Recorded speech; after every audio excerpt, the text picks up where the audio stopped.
Gold and diamonds తరుగు తక్కువ బంగారం ఎక్కువ విజయవాడ బెంగళూరు మరియు వైజాగ్ బ్రాంచ్లలో. ప్రస్తుతం నాతో పాటు ఉన్నారు తెలంగాణ రాష్ట్ర తొలి ఉప ముఖ్యమంత్రి and health minister Tatikonda Rajaiah గారు. అంటే ఎందుకు ఫస్ట్ నుంచి కడియం శ్రీహరి తాటికొండ రాజయ్య ఉప్పు నిప్పు అసలుకి? కడియం శ్రీహరి కన్నింగ్ పొడి. ఆయనకు ఎత్తులు జిత్తులు కుట్రలు కుతంత్రాలు కింద మీద పైసలు ఎన్నేసైనా గెలవాలనే తత్వం అది. స్టేషన్ గణపూర్లోనే మిమ్మల్ని వద్దనే స్థాయికి వచ్చేసారు మీ ఓటర్స్. ఎందుకు ఆ స్థాయి నుంచి ఈ స్థాయికి పడిపోవాల్సి వచ్చిందంటే రాజకీయంలో భాగమా? ప్రజలకు నాకు బ్రహ్మరథం పట్టారు. బీఆర్ఎస్ పట్టలేదా బ్రహ్మరథం? సో మీరు అన్నట్లుగా మీరు చాలా క్లీన్ పొలిటీషియన్. అల్టిమేట్ చాలా క్లీన్ పొలిటీషియన్. ప్రజల తీర్పే కదా. చాలా క్లీన్ పొలిటీషియన్. 100%. మీకు కేసీఆర్ గారి మధ్య లోపల గదిలో ఏం జరిగిందో ఇంతవరకు మీరు ఓపెన్ అవ్వలేదు. ఒకసారి ఓపెన్ అయ్యండి, చెప్పండి. క్షేత్రస్థాయిలో జరిగిన సూక్ష్మాంశాలను దృష్టిలో పెట్టుకొని చిన్నపిల్లలకి అన్నం తినకపోతే చందమామ రావే జాబిల్లి రావే అని అలా చూపించి అన్నం తినిపించినట్టు ఇప్పుడు మీరు అలానే చెప్తున్నారు. అప్పటి వరకు పోరాడి తెలంగాణ తెచ్చుకున్న ఘనత కేసీఆర్ది. అలాంటి కేసీఆర్కి ఏకుకు మేకవుతారని ఎవరో చెప్తే కేసీఆర్ ఇనే అంత చిన్నపిల్లోడా? ధర్మరాజు చిన్నపిల్లగాడా చెప్పిన మాటలు వినడానికి? అవి కథలు సార్, అది చరిత్ర. మన కళ్ళ ముందు కనపడే నిజం ఇది. ఒకప్పుడు రాజయ్య అంటే వెరీ క్లీన్ పొలిటీషియన్, ఇప్పుడు రాజయ్య అంటే వెరీ దట్టి పొలిటీషియన్ అని మీ పార్టీ వాళ్ళే మీ మీద బుడదేసిన వాస్తవం కాదా? ఒక్క చెట్టుకు కాయలు బాగా కాసాయనుకో, ఒకడు ముందు పిందెలప్పుడే కొట్టాలని చూస్తాడు, కొంచెం పెద్దగా అయినాక దింపాలని చూస్తాడు, కొందరు కట్టెందుకుని దంచాలని చూస్తాడు. ఇప్పుడు మిమ్మల్ని దంచింది మీ పార్టీ వల్ల కాదా? రాజయ్య అనే పొలిటీషియన్ ఈరోజు మొత్తం యావత్ తెలంగాణ మొత్తంలో ఎక్కువ సింపతి సానుభూతి ఎవరి మీద ఎక్కువ అంటే డాక్టర్ రాజయ్య మీద. ప్రతి స్టేజ్ మీద ఏడవటం అంతే కదా, అది చాలా సెంటిమెంట్ గా భావిస్తున్నారా? ఈ ఒబిడియన్స్ వల్ల కోల్పోయింది ఏంటి? నేను ఏం కోల్పోలే. I'm the first deputy CM Telangana. It is for ever. What is the use? చూడు చరిత్ర. What is the use?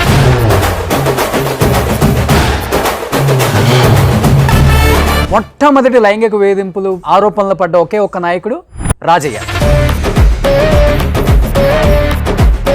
ఆరోపణలని మీరంటారు, అది ఆరోపణ మాత్రమే. ప్రెస్ మీట్ పెట్టి మరీ చెప్పారు కదా ఆ సర్పంచ్ నవ్య. రాజయ్య గారు ప్రపోజ్ చేస్తాండు, కోరిక వాటికి అనుకూలంగా నేను ఉండట్లేదు, రావాలి. సార్ మీరు ఒప్పుకున్నా ఒప్పుకోపోయినా ఒకటి మాత్రం బల్లగుద్ది చెప్తాను, ఇప్పుడున్న రాజకీయ నాయకులు మొత్తం కూడా ప్రజల ఎమోషన్స్ తో ఆడుకుంటున్నారు, ప్రజల పౌరుషాలను రెచ్చగొట్టడం. నిజం కాదా? ఎందుకంటే మీకు రేవంత్ రెడ్డి అంటే ఇష్టమా కాదా? వ్యక్తిగతంగా చెప్పండి. కాంగ్రెస్ నీళ్ళు దాకా వచ్చిన మీరు కూడా. ఆయన కాంగ్రెస్ ఎక్కడదండి, ఆయన టీడీపీ నుంచి వెళ్ళి అంతకుముందు బీజేపీ తర్వాత కాంగ్రెస్ అని తిరిగి ఆఖరికి ఆయన కూడా కాంగ్రెస్ కి వచ్చి కేసీఆర్ గారు డైరెక్ట్ గా బీఆర్ఎస్ పార్టీ టీఆర్ఎస్ పార్టీ పెట్టేమన్న నాయకుడు అయ్యారా? ఆయన కూడా అన్ని నీళ్ళు దాకా వచ్చిన ఆయనే కదా. ఆంధ్రప్రదేశ్లో ఉన్న అందరూ టీడీపీ వాళ్ళకి నేను అభిమానం. ఎందుకంటే దుర్మార్గుని ఓడగొట్టాం, నా పేరే దుర్మార్గుని ఓడగొట్టాం. దుర్మార్గుడు అని రేవంత్ రెడ్డి చెప్పారు మీతో. లాస్ట్ రిలీజ్ అయ్యారు సార్ మీరు. Hi hello, welcome to Suman TV. నేను మీ రోషన్. సో ప్రస్తుతం నాతో పాటు ఉన్నారు తెలంగాణ రాష్ట్ర తొలి ఉప ముఖ్యమంత్రి and health minister Tatikonda Rajaiah గారు. సార్ నమస్తే. హాయ్ నమస్తే.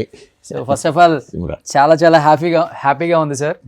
ఎన్నో ఇయర్స్ తర్వాత చూస్తున్నాను. ఆ పంచకట్లో ఆ వాచి పెట్టుకునే విధానం, ఆ ఎడం చేయిని కుడి చేయిలో కలిపే విధానం, మళ్ళీ ఒక్కసారి వైఎస్ రాజశేఖర రెడ్డి గారిని చూస్తున్న ఫీల్ అయితే కలిగిస్తారు మీరు ఎక్కడున్నా. ఇది పుట్టుకతో వచ్చిన అలవాట, రాజకీయాల్లోకి వచ్చిన తర్వాత వచ్చిన అలవాట, లేకపోతే రాజశేఖర రెడ్డి గారిని చూసిన తర్వాత వచ్చిన అలవాట? సో పుట్టింది చాలా బీద వ్యవసాయ కుటుంబం, ఒక పాలేరు కొడుకుగా పుట్టినప్పుడు అక్కడ నాన్న వాళ్ళు అంత ఇట్లే కట్టేవాళ్ళు. కానీ దేవుడి దేవల్ల కష్టపడి చదువుకోవడం, దానివల్ల ఎక్కడో జీరో స్థాయిలో ఉన్న నేను, పసుల కాపరిగా ఉన్న నేను పసిపిల్లల డాక్టర్ అయ్యాను.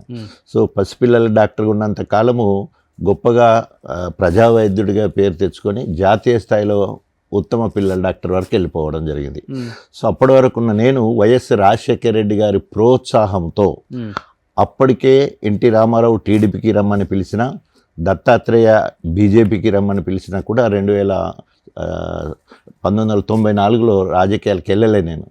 సో 99 ఎలక్షన్లకు ముందు నాకు జాతీయ స్థాయిలో అవార్డు వచ్చినప్పుడు వైఎస్ రాజశేఖర రెడ్డి గారు పిలిపించుకొని గన్పూర్లో ఒక దుర్మార్గుడు ఉన్నాడు, రాజయ్య నువ్వు రాజకీయాలకు రావాలి అంటే జస్ట్ నేను కాముకున్నాను, ఎందుకంటే ఆల్రెడీ 2 పార్టీలకు రానని చెప్పాను కాబట్టి. ఒకవేళ ఇంకా నీకు సందిగ్ధం ఉంటే నువ్వు ఢిల్లీకి అవార్డు తీసుకొని వెళ్తున్నావు కదా, అక్కడ సోనియా గాంధీ దగ్గర నుంచి నీకు ఒక మెసెంజర్ వస్తాడు, నేను తీసుకుపోయి మేడంని కల్పిస్తాడు, ఒక్కసారి మేడంని కలవండి అని చెప్పేసి నాకు ఉచిత సలహా ఇచ్చి నేను అక్కడికి అవార్డు తీసుకోవడం, అక్కడికి మెసెంజర్ వచ్చి సోనియా గాంధీ దగ్గర నుండి వచ్చాను, రేపు పొద్దున 8:45కి మీకు అపాయింట్మెంట్ ఉంది, నేను పొద్దున వచ్చి మిమ్మల్ని కలెక్ట్ చేసుకుంటా అని చెప్పడం జరిగింది. సో ఇంకా అప్పటి వరకు ఒక మంచి ప్రజా వైద్యుడిగా, పిల్లల డాక్టర్గా మంచిగా ఉన్న నేను సోనియా గాంధీ గారు ఇన్వైట్ చేయడం జరిగింది పార్టీలోకి, please do come in to Congress party, you can serve more to the society. So మామూలుగా చేయడం కంటే రాజకీయాల్లో పార్టీలోకి వచ్చి ఇంకా ప్రజాసేవ చేయడానికి ఇంకెక్కువ అవకాశం వస్తుంది, కాంగ్రెస్ పార్టీలో జాయిన్ కండి. వైఎస్ రాజశేఖర రెడ్డి గారు మీ గురించి ఎంతో గొప్పగా చెప్పారు, సో మీలాంటి వాళ్ళ పార్టీకి అవసరం రావాలి అని మేడం కోరడంతో ఆ తర్వాత వైఎస్ రాజశేఖర రెడ్డి గారి ఆధ్వర్యంలో పార్టీలో జాయిన్ అవ్వడం జరిగింది. వ్యక్తిగతంగా మీ జీవితంలో ఓడి గెలిచారు, కానీ రాజకీయాల్లోకి వచ్చిన తర్వాత మీరు చేసేది పక్కన పెడితే అంటే విజయం సాధించాలని అనుకుంటారా, లేకపోతే ఇంకా పోరాడుతున్నాను అనుకుంటారా, లేకపోతే బలి పశువునయ్యాను అనుకుంటారా, అసలుకి అన్యాయం జరుగుతుంది అనుకుంటారా? సో ఏదేమైనా కూడా నేను ఎప్పుడు కూడా నా బాధ్యతలను మరవల. ఉదాహరణకి నేను 8వ తరగతి ఉన్నప్పుడు మా పెద్ద చెల్లె పెళ్లి చేశాను, 200 కట్నం ఇచ్చి. మా రెండో చెల్లె పెళ్లి చేశాను. నేను MBBS ఫస్ట్ ఇయర్ సీట్ వచ్చిన తర్వాత నేను పెళ్లి చేసుకుంటా అని చెప్పేసి డౌరీ తీసుకొని దాంట్లోకి 5,000 ముందే తీసుకొని రెండో చెల్లి పెళ్లి చేయడం జరిగింది. మూడో చెల్లె పెళ్లి నేను ఔసజ్జన అయినప్పటికీ ₹1,00,000 చిట్టి లేబట్టి 65,000 చిట్టు వస్తే 40,000 కట్నం ఇచ్చి 25,000తో పెళ్లి చేశాను. నాలుగో చెల్లె వెళ్ళి పిల్లల డాక్టర్ అయినా ₹1,00,000 ఇచ్చి కట్నం. ఆ బాధ్యతలు మరవలేదు ఇప్పుడు, అంటే కమిట్మెంట్ టువర్డ్ జాబ్. దాన్ని అనుకుంటే ఆ రకంగానే వైద్యపరంగా కూడా ఔసజ్జంలోనే దవాఖాన పెట్టడం, దాంతో క్లినిక్ నడిపించడం. సో ఆ టైంలోనే స్టేట్ హైయెస్ట్ SC మార్క్స్ బాగుండడంతో ఉట్నూరులో మెడికల్ ఆఫీసర్ జాబ్ వచ్చింది, దానికి వెళ్ళలేదు. పిల్లల డాక్టర్ అయిపోయిన తర్వాత పెదగోపతి అని ఖమ్మంలో జాబ్ వచ్చింది, అది వదిలిపెట్టలేదు. కారణం ఏంటంటే ప్రైవేట్ ప్రాక్టీస్లో అప్పటికే పేరు వచ్చేసింది బాగా. గవర్నమెంట్ జాబు 3,500 4,000 ఉంటే అప్పటికే నేను 10-12,000 సంపాదించే స్థాయికి వచ్చాను. సో సెకండ్ సారి గవర్నమెంట్ జాబ్ వదిలిపెట్టినప్పుడు అందరు కోపం చేస్తుంటే పోయి జాయినింగ్ రిపోర్ట్ వచ్చాను అంతే. తర్వాత మళ్ళీ వచ్చి ప్రాక్టీస్ చేస్తే ఇక మళ్ళీ 2 ఏళ్ళ తర్వాత టర్మినేటెడ్ అని వచ్చింది. గవర్నమెంట్ పైసా ఒక్కటి కూడా తీసుకోలేదు నేను. సో అంటే ఏంటంటే ఉద్దేశం, ప్రైవేట్లో ఉంటే మనం ఎంతంటే అంత సర్వ్ చేస్తానికి అవకాశం, డే అండ్ నైట్ వర్క్ చేసేది, అది అక్కడ అది లేని పరిస్థితి. సో ఆ రకంగా 84 నుండి 94 వరకు ఓన్లీ హాస్పిటల్, ఓన్లీ పేషెంట్లు, ఏమి ఇంకా వేరే ఎక్స్ట్రా క్యాలిక్యులర్ యాక్టివిటీస్ ఏం లేవు. ఎప్పుడైతే నా రాజకీయ అరంగేట్రమో టీడీపీ బీజేపీలు రమ్మన్న పోకుండా దండోరాలో కృష్ణమాదిగ నాయకత్వంలో MRPSలో పనిచేయడం జరిగింది. అందుకే నేను నా రాజకీయ అరంగేట్రం దండోరా. సో అక్కడ నుండి అందులో పనిచేసే క్రమంలో అక్కడ కడియం శ్రీహరి ఎమ్మెల్యే మంత్రిగా ఉండడం వల్ల ఇక నా మీద వచ్చి ఎట్లాగూ ఈయన టీడీపీలోకి వచ్చేటోడు ఉండే, రేపు నాకు ఏకమేకవుతాడని చెప్పేసి నన్ను రాజకీయాలకు అక్కడ రాకుండా చేసే క్రమంలో వైఎస్ రాజశేఖర మీ మీద జరిగింది కుట్ర అంతే కదా. కడియం శ్రీహరి కంటే ముందు నన్నే పిలిచి టికెట్ ఇస్తానంటే నేను అవాయిడ్ చేశాను కదా. అప్పుడు నాకు తెలుసు, దగ్గుబాటి వెంకటేశ్వర్లు వచ్చి అడిగినప్పుడు మీకు అక్కడ మంచిగా ఉంది పేరు, నువ్వు వస్తే మంచిది, ఒకవేళ నువ్వు రాజకీయాలకు రానంటున్నావు కాబట్టి మీరు ఎంతైతే స్థానికుడు కావాలని అంటున్నారో నిన్ను, మళ్ళీ స్థానికేతరుడు కడియం శ్రీహరికే టికెట్ ఇస్తున్నాం ఇక్కడ అని హెచ్చరించి కూడా పోయారు వాళ్ళు. మీరు ఎవరికైనా ఇచ్చుకోండి, నాకేంటి సంబంధం అన్నట్టు మనం అంతా విన్నాం. కానీ ఇది మొత్తం కూడా one of the aspirants Kadiyam Srihari ఉన్నట్టు కాబట్టి ఆయనకు తెలుసు. సో తర్వాత జరిగిన పరిణామాల్లో ఒకరోజు మెగా హెల్త్ క్యాంప్ 10,000 మందితోటి గన్పూర్లో క్లినిక్ పెట్టి, నేను ప్రణయ్ భాస్కర్ను, నాకు ఫ్రెండ్ అంటే వినయ్ భాస్కర్ వల్ల అన్నయ్య, అప్పుడు క్రీడా శాఖ మంత్రిగా ఉండే, ఆయనను గన్పూర్కి ఇన్వైట్ చేస్తే ఆయన నుండి నేను ఆ రోజు రాజకీయాలకు రా అని చెప్పేసి దగ్గుబాటిని ఇంటికి తీసుకుంటే అప్పుడు కాదంటివి, ఇప్పుడు ప్రోటోకాల్ అడ్డం వస్తుంది, నీ దగ్గర నర్సింగ్ సరే ఆడ హెల్త్ క్యాంప్ కోసము కడియం శ్రీని విలువాలి కానీ నేను రాలేను, ఆయన తెలియకుండా అంటే సరే మీరు రాకుంటే ఆయన చెప్పేసి కొలంబో ఫాదర్ అని ఉండే క్యాథలిక్ గురువు ఒక అతను, ఆయనతోటి ఇనాగ్రేషన్ చేసి ఉంటే. సో అక్కడి నుంచి వెళ్ళి స్టార్ట్ అయింది. అప్పుడు ఆయన కడియం శ్రీహరి అనేవాడు టీడీపీలో మంత్రి, సోషల్ వెల్ఫేర్ మినిస్టర్. నేను దండోరా ఉద్యమంలో తెలంగాణ కన్వీనర్ లేదా కో కన్వీనర్ 2 పోస్టులు. సో నేను ఎవరి మీద పోరాటం చేయాలి? అధికార పార్టీ మీద పోరాటం చేయాలి. కాబట్టి ప్రతిదానికి టీడీపీ మీద నేను పోరాటం చేసేది. ఆ లోకల్లో పోలీస్ స్టేషన్లో అరెస్ట్ చేయడం కానీ, లాఠీచార్జ్ చేయడం కానీ, రకరకాలుగా అడ్డంకులు అంటే చేస్తారు. ఎందుకు ఫస్ట్ నుంచి కడియం శ్రీహరి, తాటికొండ రాజయ్య ఉప్పు నిప్పు అసలుకి? రాజకీయంగా మిమ్మల్ని ఎదగనీయకూడదనా, లేకపోతే మీరు ఎదిగితే ఆయనకు అడ్డుపడతారనా, లేకపోతే మీరు ఎక్కువ చదువుకున్నారు, మీరు ఒక డాక్టరు, మీకున్న పేరు వేరు? ఎందుకంటే మీరు చెప్పిందంతా వింటే మీరు ఒకప్పుడు ప్రజల మనిషిగా మంచి పేరుంది 2 తెలుగు రాష్ట్రాలలో. కానీ రాను రాను చూస్తుంటే రాజకీయాలలో స్టేషన్ గణపూర్లోనే మిమ్మల్ని వద్దనే స్థాయికి వచ్చేసారు మీ ఓటర్స్. ఎందుకు ఆ స్థాయి నుంచి ఈ స్థాయికి పడిపోవాల్సి వచ్చిందంటే రాజకీయాల్లో భాగమా? అంటే రాజకీయాలు ఎప్పుడు కూడా మనకు వడ్డించిన విస్తరి కాదు. సో తప్పకుండా మనం స్ట్రగుల్ ఫర్ ఎగ్జిస్టెన్స్. రాజకీయాల్లో ఎప్పుడు నిరంతర పోరాటమే ఉంటుంది. మీరు అక్కడేమో అట్లంటున్నారు, కానీ ప్రజలకు నాకు బ్రహ్మరథం పట్టారు. కడియం శ్రీహరి ఆగుతూ పట్టలేదా బ్రహ్మరథం? ఆయన ఆగుతూ 4 సార్లు గెలిస్తే నేను వరుసగా 4 సార్లు గెలిచిన. ఆయన 4,000, 7,000తో గెలిచాడు. 4,000 టీడీపీలో ఉన్నప్పుడు, మొన్న బీఆర్ఎస్ మేము కలిసి 7,000తో గెలిపించాము. నేను ఆయన మీద మహాకూటమి ఉండగా 12,000తో గెలిచిన, రెండవసారి 33,000తో గెలిచిన, మూడోసారి 58,000తో గెలిచిన, నాలుగోసారి 37,000తో గెలిచిన. ఇది ప్రజాబలం. ఎక్కడ ప్రజలు ఆయన వద్దంటున్నారా, నన్ను వద్దంటున్నారా? గణపూర్ ప్రజలు ఎప్పుడు వద్దనలే. మొన్న 2003 ఎన్నికల్లో నేను కాంగ్రెస్కి వెళ్ళిపోతా, నేను నా బిడ్డ వెళ్ళిపోతా అని కేసీఆర్ గారిని బ్లాక్మెయిల్ చేస్తే 10 ఏళ్ళు మనతో ఉన్నాడు, ఉప ముఖ్యమంత్రి పార్టీ వదిలిపెట్టిపోతే నష్టం జరుగుతుందని చెప్పేసి నన్ను రాష్ట్ర రైతు సమితి చైర్మన్గా నన్ను చేసి, ఒకవేళ కనుక చైర్మన్ క్యాబినెట్ హోదానే ఉండాలా, లేదంటే రేపు ఎమ్మెల్సీ మంత్రి చేస్తామని హామీ ఇచ్చి నన్ను కన్సోల్ చేసి కడియం శ్రీహరికి అక్కడ టికెట్ ఇవ్వడం జరిగింది. దురదృష్టవశాత్తు పార్టీ ఓడిపోయింది కాబట్టి రైతు సమితి చైర్మన్ పోయింది, ఎమ్మెల్సీ అంటే ఎమ్మెల్సీ కూడా పోయింది. మళ్ళీ ఎంపీ టికెట్ అంటే నాకు ఏం చెప్పిండ్రు, ఎమ్మెల్యే జనగాం నువ్వు ఇన్ఛార్జ్గా ఉండి అక్కడ గెలిపించాలి, గన్పూర్ నువ్వు గెలిపించే బాధ్యత నీదే అని 2 నియోజకవర్గాలు నాకు బాధ్యత చెప్తే, అభివక్త వరంగల్ జిల్లాలో 12 నియోజకవర్గాలు ఉంటాయి, 2 మాత్రమే తెలిసింది. That is the impact of doctor Rajaiah in local. అంటే మీరు ఎందుకు చెప్పలేకపోయారు కేసీఆర్కి? గెలిచినా గెలవపోయినా కడియం శ్రీహరి జంప్ అవుతాడండి, చెప్పాను. అనవసరంగా ఒక సీట్ వదులుకోవటం దండగ. మనం పోయినాము, ఎంత ఆర్గ్యుమెంట్ అయితే అంతా బయటికి రాదు కదా. సో నన్ను కన్సోల్ చేశారంట, నన్ను ఓదార్చి నువ్వు ఇప్పుడు వెంటనే అప్పుడే ఆర్డర్ ఇచ్చేసి రైతు సమితి చైర్మన్ చేస్తారు. స్టేట్ పోస్ట్ కదా రైతు సమితి. ఈరోజు రైతు బంధుకు సంబంధించిన అనేక కార్యక్రమాలు దాని కింద ఉంటాయి. రైతు సమితి చైర్మన్ ఇచ్చారు, జియో ఇష్యూ అయింది. తర్వాత ఇన్ఛార్జి బాధ్యత జనగాం ఇచ్చారు, తర్వాత గన్పూర్ ఇచ్చారు.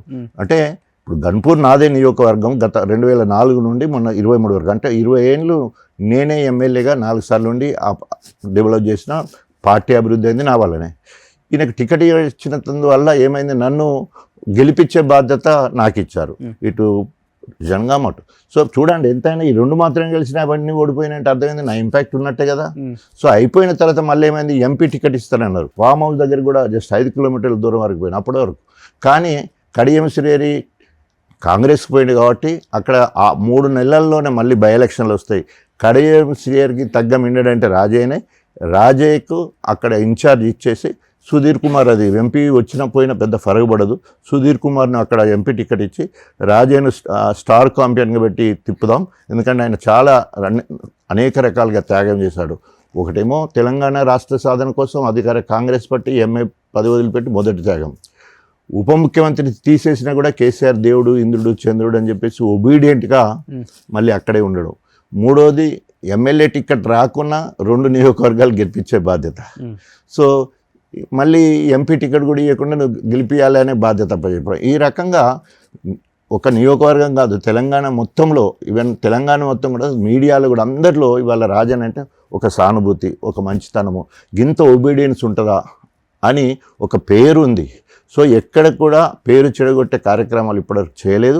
సో రాజకీయాలలో ఎత్తులు, జిత్తులు, కుట్రలు, కుతంత్రాలు ఎన్నో జరుగుతుంటాయి. సో మీరు అన్నట్లుగా మీరు చాలా క్లీన్ పొలిటీషియన్ చెప్పింది కదా, ఇప్పుడు చెప్పింది చాలా క్లీన్ పొలిటీషియన్. అల్టిమేట్ ఏంది, పొలిటీషియన్, ప్రజల తీర్పే కదా, చాలా క్లీన్ పొలిటీషియన్. ఓకే 100%. సో మరి ఇప్పుడు తెలంగాణ వచ్చిన తర్వాత మొదటి ముఖ్యమంత్రి, ఉప ముఖ్యమంత్రి జీవితంలో మర్చిపోలేం ఎవరైనా కానీ.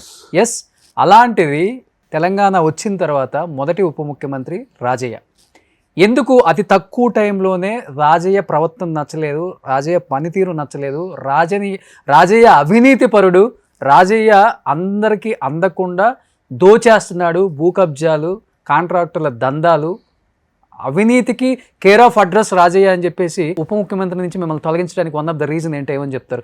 మీకు కేసీఆర్ గారి మధ్య లోపల గదిలో ఏం జరిగిందో ఇంతవరకు మీరు ఓపెన్ అవ్వలేదు. నేను ఓపెన్ కావాలి, పోనీ కేసీఆర్ ఒకసారి ఓపెన్ అయ్యి చెప్పండి. కేసీఆర్ తెలియాలి, మీరు క్లీన్ పొలిటీషియన్ కదా, వెరీ క్లీన్ పొలిటీషియన్. ఇదే క్వశ్చన్ కాంగ్రెస్ అధికారం పోయిన తర్వాత బీఆర్ఎస్ అధికారం, కాంగ్రెస్ ఉన్న వాళ్ళందరూ ఇదే ప్రశ్న అడిగిండు. మొన్న రేవంత్ రెడ్డి కూడా నిండు సభలో డాక్టర్ రాజయ్య దోతి కట్టుకుంటే ఓర్వలేదా, ఎందుకు రాజయ్య పదవి తీసేశారు అని అడిగారు. షర్మిల గారు రాజయ్య పదవి ఎందుకు తీసేశారు అని అడిగారు. కమ్యూనిస్టులు రాజయ్య పదవి ఎందుకు తీసేశారు అన్నారు.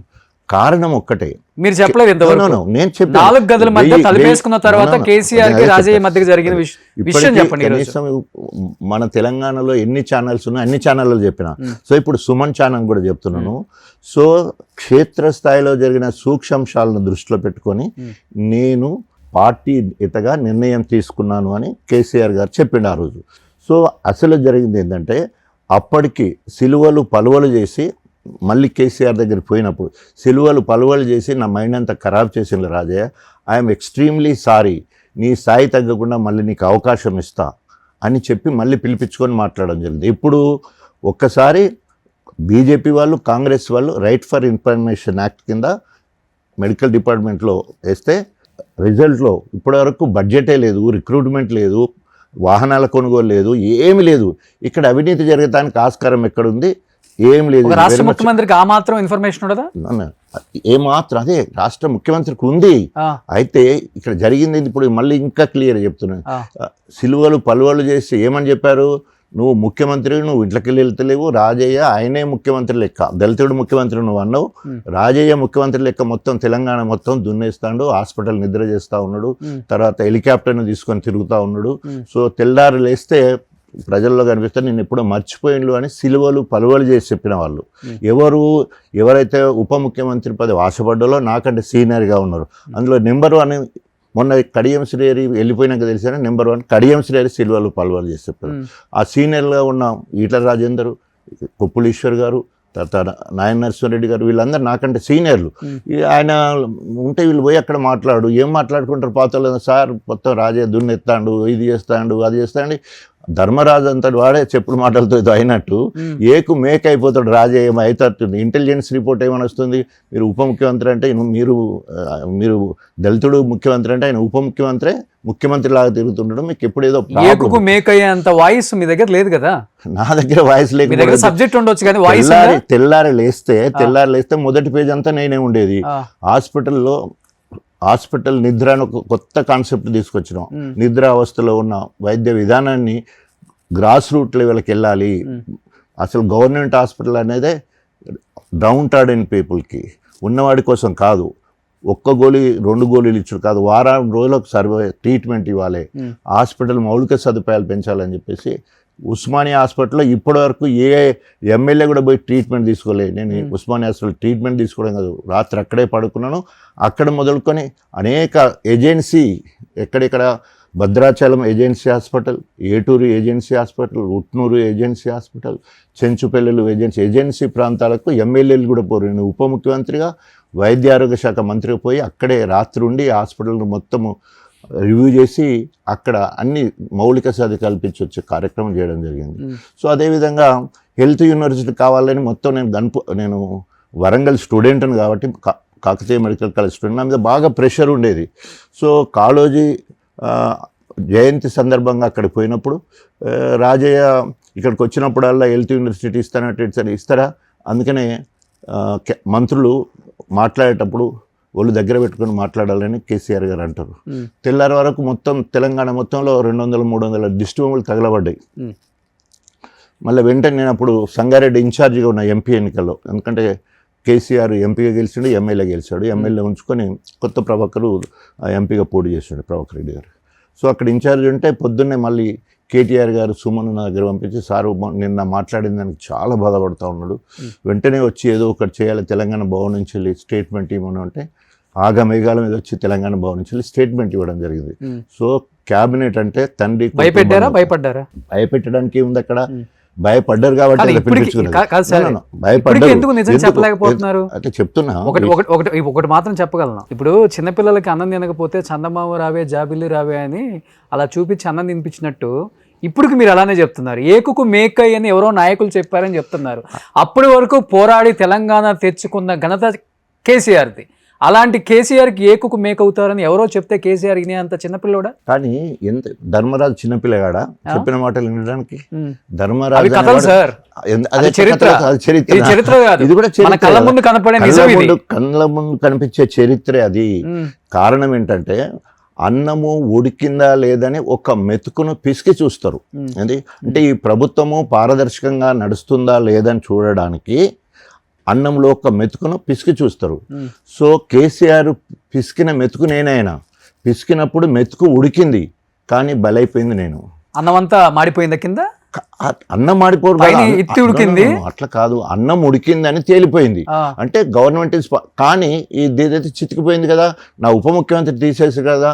మళ్ళీ 3 సార్లు 4 సార్లు క్రీస్తు శేషులు పెద్ద సుదర్శన్ రెడ్డి గారు ఒక జిల్లా అధ్యక్షుడిగా బాధ్యత తీసుకొని 3-4 సార్లు కేసీఆర్ గారు మిమ్మల్ని రమ్మంటుండు అంటే 3-4 సార్లు నేను వెళ్ళే. ఎప్పుడైతే right for information act report బయటకు వచ్చిందో, జడ్సన్ బయటపెట్టి చూయించి చెప్పిండో, బీజేపీ శ్రీనివాస్ ఎమ్మెల్యే ఉండే, ఉప్పల్ ఎమ్మెల్యే శ్రీనివాసరావు వారు బయటపెట్టిందో, అటు తర్వాత పోదామని చెప్పేసి నేను పెద్ద సుదర్శన్ రెడ్డి కేసీఆర్ దగ్గరకు పోయినాం. ఏం చెప్పారు? తీసుకుపోయి పోగానే లోపల గట్టిగా పోగానే కౌగలించుకొని, అదే ఇప్పుడు నేను చెప్పిన కదా, సిల్వలు పలువలు చేసి నా మైండ్ అంతా ఖరాబ్ చేశారు, ఎక్స్ట్రీమ్లీ సారీ రాజయ్య, నీకు ఇక నేను అడగకుండా నేను ఉప ముఖ్యమంత్రి చేశా, నీ స్థాయి తగ్గకుండా మళ్ళీ నేను కాపాడుకుంటా, నీ నియోజకవర్గంలో ఎవరు ఏలు పెట్టరు. ఈ మాట అన్నప్పుడు పెద్ద సుదర్శన్ రెడ్డి ఉన్నారు, వినోద్ కుమార్ గారు ఉన్నారు, పోనీలేని వినోద్ కుమార్ గారు ఉన్నారు, సంతోష్ కుమార్ ఉన్నారు, తర్వాత చారి గారు, వేణుగోపాలాచారి గారు. సో వీళ్ళందరి సమక్షంలో కేసీఆర్ అన్న మాటలు. సో తర్వాత అట్లాగే అప్పటికే కడియం శ్రీహరి 18 మంది ఉండాలి, 18 మంది అయిపోయారు కదా. సో అప్పుడు జరిగింది ఏంటి, కడియం శ్రీహరిని గన్పూర్లో ఏలు పెట్టొద్దండి ఉప ముఖ్యమంత్రిగా ఉండి. మొన్న ఏదో ఛానల్లో ఇంటర్వ్యూలో మాట్లాడతాడు, నన్ను 3.5 సంవత్సరాలు డిప్యూటీ సీఎం అంటే గన్పూర్లో అడుగు పెట్టనీయలేదు అని. కారణం ఏంటి అంటే సిలువలు పలువలు చేసే దాంట్లో ఈయన మొదటి వ్యక్తి కాబట్టి ఆయనను అక్కడ కాలు పెట్టొద్దని చెప్పి, నువ్వు తప్పు చేసినావు, నువ్వు తప్పుడు అభిప్రాయం చెప్పినావు కాబట్టి రాజయ్యని అట్లా చేసినావు, అక్కడ నువ్వు ఏలు పెట్టొద్దంటే ఆఖరికి అభివృద్ధి ఎక్కడి వరకు వచ్చింది. కేసీఆర్ గారు ప్రభుత్వంలో సర్వే చేస్తే 98 మార్కులతో కేసీఆర్ నెంబర్ 1, 92 మార్కులతో కేటీఆర్ నెంబర్ 2, 88 మార్కులతో హరీష్ రావు నెంబర్ 3, 86 మార్కులతో డాక్టర్ రాజయ్య నెంబర్ 4 అభివృద్ధి సంక్షేమంలో. ఏ పనున్నా రాజయ్య నువ్వు నా దగ్గరికే రావాలా, నువ్వు డిప్యూటీ సీఎం చేసిన ఒక మంత్రి దగ్గరికి పోయి ఏం అడగకు, నువ్వు నా దగ్గరికి రమ్మనంటే ఆ రకంగా పనులు చేసినా కాబట్టి, అభివృద్ధి చేసినా కాబట్టి గన్పూర్ ప్రజలు ఇవాళ నేను ఏమంటాను, గన్పూర్ నియోజకవర్గ ప్రజలే నా దేవుళ్ళు, నా నియోజకవర్గమే నా దేవాలయం, అంత గొప్పగా గన్పూర్ ఉన్నది. అదే అంటున్నారు సార్. ఒకప్పుడు రాజయ్య అంటే వెరీ క్లీన్ పొలిటీషియన్, కానీ ఇప్పుడు రాజయ్య అంటే వెరీ దట్టి పొలిటీషియన్ అని మీ పార్టీ వాళ్ళే మీ మీద బుడదేసిన వాస్తవం కాదా? దట్టి పొలిటీషియన్ అని బుడదేసింది ఎవరు? శత్రువులు ఎక్కడ ఉంటారు? అవునండి, శత్రువులు ఎక్కడ ఉంటారు?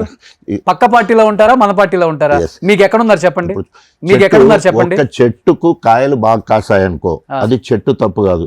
చెట్టుకు కాయలు కాసినాయంటే ఒకడు ముందు పిందెలప్పుడే కొట్టాలని చూస్తాడు, కొంచెం పెద్దగా అయినాక దింపాలని చూస్తాడు, కొందరు కట్టెందుకొని దంచాలని చూస్తారు, కొందరు మండలిసి తెంపేస్తారు. అంటే మంచిగా పనిచేయడం మీ పార్టీ వల్ల కాదా? మా పార్టీ వాళ్ళని ఎందుకంటాం అనం కదా. పరిస్థితులు బ్లాక్మెయిల్ చేయడము, తర్వాత పుండకూరు ముచ్చట్లు చెప్పడము ఏమైపోయింది. ఇలా ఆయన నిజస్వరూపం బయటపడ్డది కదా. కడియం శ్రీహరి ఎన్నైతే పుండకూరు ముచ్చట్లు చెప్పిండో, ఇవాళ నేను చెప్పింది కేసీఆర్ గారి దగ్గర పోయి చెప్పిన, సార్ ఆయన కాంగ్రెస్తో మాట్లాడుకున్నాడు, కడియం శ్రీహరి బిడ్డ ఇద్దరు కలిసి పోతున్నారంటే మేము ప్రభుత్వాన్ని నడిపిస్తున్నాం, మాకు తెలియదా? కానీ అట్లా పోతున్నాడు అంటే మన పార్టీకి నష్టం జరుగుద్దో ఏమో, ఇప్పుడు ఎలక్షన్లు కదా. కాబట్టి నువ్వు కొంచెం తగ్గి, నువ్వు రైతు సమితి చైర్మన్ తీసుకో, ఎమ్మెల్సీ మంత్రి. లొంగుతారా మీరు? నేను కాదండి, లొంగుతారా మీరు అంటున్నా. నాకు బ్లాక్మెయిల్ కాదు, కేసీఆర్ గారిని బ్లాక్మెయిల్ చేశాడు కడియం శ్రీహరి. చేయడం వల్ల ఆయనకి టికెట్ వచ్చింది, లేకపోతే 2004 కంచెల్లి did nothing there in Ghanpur కదా. కడియం శ్రీహరి అనే వ్యక్తి గణపురంలో ఏమి చేయలే. నేను ఎమ్మెల్యేను, తర్వాత నేను మంత్రిని, మళ్ళా గెలిచాను, వరుసగా 4 సార్లు గెలిచాను ఎమ్మెల్యేగా. ఆయన కనుక ఎమ్మెల్యేనే పోటీ చేయలేని పరిస్థితి, 2 సార్లునేమో ఎక్కడో మెజార్టీతో ఓడిపోయిన మనిషి, ఆయన ప్రజలలో లేని మనిషి, కానీ బ్లాక్మెయిల్ చేయడంలో కడియం శ్రీహరి దిట్ట. అక్కడ ఎన్టీ రామారావును బ్లాక్మెయిల్ చేసిండు, ఆయనకు ఎన్నుపోటు పొడిచిండు, చంద్రబాబు దగ్గర పోయిండు, చంద్రబాబు నాయుడుకి ఎన్నుపోటు పొడిచిండు, మొత్తం జీవోత్సవంలో ఉన్నాడు వచ్చి కేసీఆర్ కాళ్ళ మీద పడితే మళ్ళీ కేసీఆర్ దగ్గరకు వచ్చి 10 ఏళ్ళు ఇక్కడ అన్నీ అనుభవించి ఎంపీగా ఎమ్మెల్యేగా ఆయన ఒక పార్టీ స్థాపించిన దేవుడు అండి. ఆయనను పట్టుకుని వెన్నపోటు అంటారు. చెప్తుంది శ్రీహరి గారు కేసీఆర్ గారిని వెన్నుపోటు పొడవలేదా అంటున్నారు. అదే కదా నేను చెప్పింది. అదే కడియం శ్రీహరి 10 ఏళ్లలో ఎంపీ ఇచ్చి డిప్యూటీ సీఎం చేసి 2 సార్లు ఎమ్మెల్సీ ఇచ్చి మళ్ళీ పోయేటప్పుడు ఎమ్మెల్యే టికెట్ ఇస్తే మొత్తం తిన్నింటి వాసాలు లెక్క పెట్టినట్టు బిడ్డ ఆయన ఇద్దరు ముందు కాంగ్రెస్లతో మాట్లాడిన ఒప్పందంలో భాగంగా ఆయన ఎమ్మెల్యే అయినా బిడ్డకు పార్టీ ఫండ్ బీఫామ్ తీసుకొని తెల్లారి వరకు కాంగ్రెస్ కానీ ఒకటి చెప్పండి, 2028లో బీఆర్ఎస్ పార్టీకి మంచి ఊపు వచ్చింది, పార్టీ అధికారంలోకి వచ్చే అవకాశం ఉందంటే కడియం శ్రీహరి కేసీఆర్ని కలిసి నేను మళ్ళీ స్టేషన్ గణపూర్ నుంచి బీఆర్ఎస్ పార్టీ నుంచి నేను పోటీ చేస్తాను అంటే మీకు అన్యాయం జరుగుతుందా జరగదా అది మాత్రం చెప్పండి ఇప్పుడు. సో ఇప్పుడు ఎట్టి పరిస్థితుల్లో ఇప్పుడున్న పరిస్థితుల్లో కేసీఆర్ గారు 28, 29 ఎన్నికలు ఎప్పుడు వచ్చినా కూడా ఒక 4-5 మార్పులు జరిగేది. ఒకటేమో డిలిమిటేషను, రెండోది మహిళా రిజర్వేషను, మూడోది జంబ్లీ ఎన్నికలు, గన్పూర్కి వచ్చే వరకు బై ఎన్నికలు, వీటన్నిటిని అధిగమించి ఆ జనరల్ ఎన్నికలు. ఇవన్నీ ఇప్పుడున్న పరిస్థితుల్లో ఇప్పుడు ఎట్ ప్రజెంట్ ఉన్న పరిస్థితిలో రాజయ్య అనే పొలిటీషియన్, రాజయ్య అనే ప్రజావైద్యుడు ఈరోజు మొత్తం యావత్ తెలంగాణ మొత్తంలో ఎక్కువ సింపతి ఉన్న వాళ్ళు ఎవరు అంటే సానుభూతి ఎవరి మీద ఎక్కువ ఉన్నదంటే డాక్టర్ రాజా మీద ఉన్నది. ఒబీడియంట్ గా